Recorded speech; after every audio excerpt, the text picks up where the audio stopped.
Inta lissa ma tafx x'qiegħed nagħmel jien, tifhmu aktar il-qudiem. Pietru ma jistax jifhem is-sinifikat profond tal-ħasil tar-riġlejn li l-imgħallem jagħmel mad-dixxipli eżiż tiegħu. U li kien Alla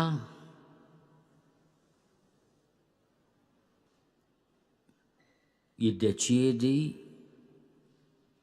li jqum minn fuq il-mejda, ineħħi l-martar minn fuqu, jieħu fardal, jorbtu ma' qaddu u jibda jaħsel saqajn id-dixxipli. Jinsisti magħna wkoll meta jistaqsina tafu x'għamiltilkom? Intom issejħuli l-imgħallem u l-mulej u tajdu sewwa għax hekk jien. Mela jekk jien li jien il-mulej u l-imgħallem ħsiltilkom saqajkom, hekk intom għandkom taħslu saqajn xulxin.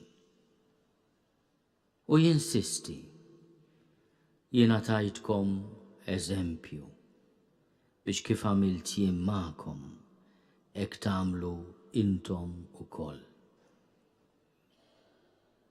Imma għaliex Ġesu lil Pietru jgħidlu int għalissa ma tafx qiegħed nagħmel jien, tifhmu aktar il-qudiem.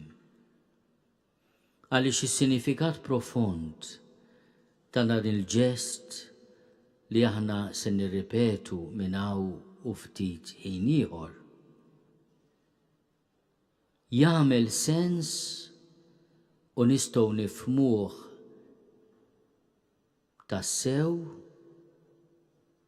wara li jgħaddu l-ġimgħa l-kbira u jasal lejt tal-qawmien.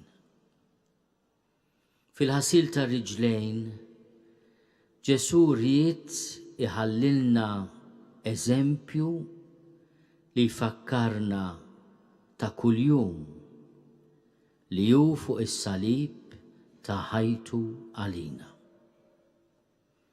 Li hu minn fuq is-salib u bil-misteru tal-mewt u l-qawmien tiegħu mill-imwiet ħabbna li aħna tiegħu u ħabbna għall-aħħar. U li kien ħabb lil tiegħu li kienu fid-dinja ħabbhom għall-aħħar. Għall-aħħar ifisser bliżjed kejl qawwi u profond. Għall-aħħar ifisser ukoll sal-aħħar nifs. Din hija t-tip ta' mħabba li l-Knisja titlob meta tgħallem il-fedeltà fi żwieġ nisrani. Din hija l-imħabba li l-Knisja titlob meta lis-saċerdoti tagħha tħeġġiġhom biex ikunu fidili lejn il-missjoni tagħhom. Dan huwa l-eżempju li jrid imexxina f'kull vokazzjoni li l-mulej isejħilna għaliha. Mill-iżjed vokazzjoni umli sa dik l-iżjed għolja. Il-mudell, is-servizz profond li nagħtu irid ikollu dan l-eżempju. L-eżempju ta' qadi għall-aħħar li fih tintwera din l-imħabba għall-aħħar. Din iċ-ċelebrazzjoni solenni tat-tifkira tal-aħħar ċena, tal-aħħar ikla tal-mulej qabel il-passjoni tiegħu, aħna nirringrazzjaw il-Alla ta' diversi doni fosthom is-saċerdozju ministerjali, is-saċerdozju ta' qadi, fejn il-mulej jażel uħud minna, jeħenna lihom waqt li jażilhom u jagħtihom il-qawwa li f'ismu jaħfru d-nubiet, li f'ismu ibidlu bil-qawwa tal-Ispiritu Santu il-ħobs fil-ġisem tiegħu u l-inbit fid-demm imqaddes tiegħu. Jagħmilhom ministri tal-preżenza tiegħu fid-dinja. Preżenza li taħfer u iddewwi, preżenza li tfarraġġ u tfejjaq, preżenza li tmantni, li hija ikel f'dan il-pellegrinaġġ, pellegrinaġġ li wassalna l-ħajja ta' dejjem. Jekk jien il-mulej u l-imgħallem ħsiltilkom saqajkom, hekk intom għandkom taħslu saqajn xulxin. Kemm għandna bżonn niftakruhom dan il-kliem. Kull meta matulek ja ġurnata nitilfu il-paċenzja ma' xulxin. Kemm il-darba nkunu se nqattaw il-karti, kemm il-darba nkunu se ngħejjew fis-servizz tagħna fis-soċjetà. Kemm il-darba aħna minflok inkunu ta' qadi, inkunu għaddejja, nagħmluha ta' xi ħadd li għandu dritt jew xi ħaġa. Ejjew nitolbu l-mulej li jfakkarna f'dawn il-kliem eżiż tiegħu meta nkunu ttentati naħsbu fina nfusna biss u ninsew li aħna għaddejja. Jew nirringrazzjaw il-mulej talli biex ifehmna xi tfisser tkun għaddej ħalla lil min iżebilħu, lil min jittorturah, lil min jikkundannah waqt li kien innoċenti, lil min joqtlu bl-iktar mewt kiefra. Imma niftakru wkoll li huwa l-ħaruf ta' Alla li jneħħi d-nubiet tad-dinja għam rebbieħ fit-tielet jum. Pietru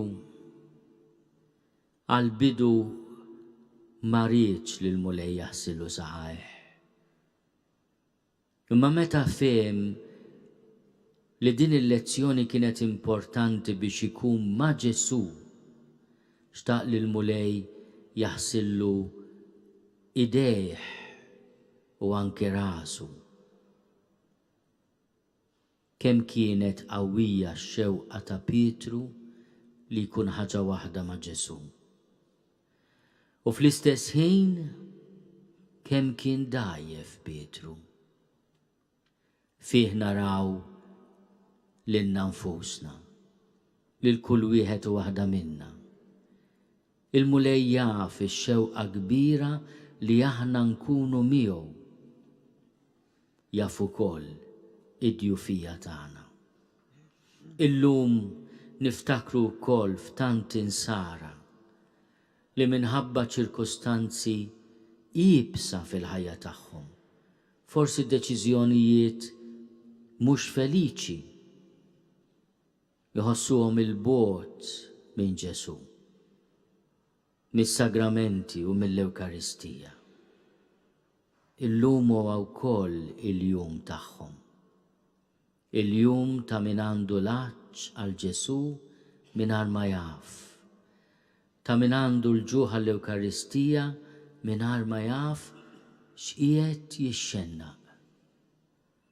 Illum nitolbu wkoll għall-imbedin.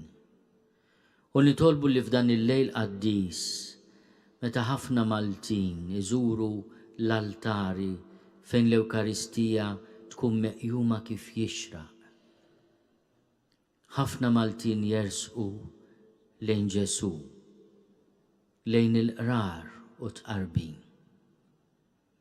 Nitolbu għal min għaliex mami b'xi kundizzjoni fil-ħajja jasal biex iżebblaħ lill-Ewkaristija.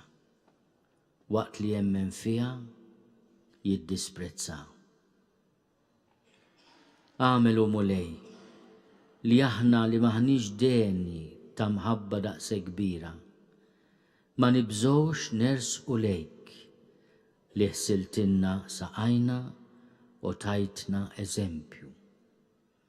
Għax jien tajtkom eżempju biex kif għamilt jien magħkom hekk tagħmlu intom ukoll.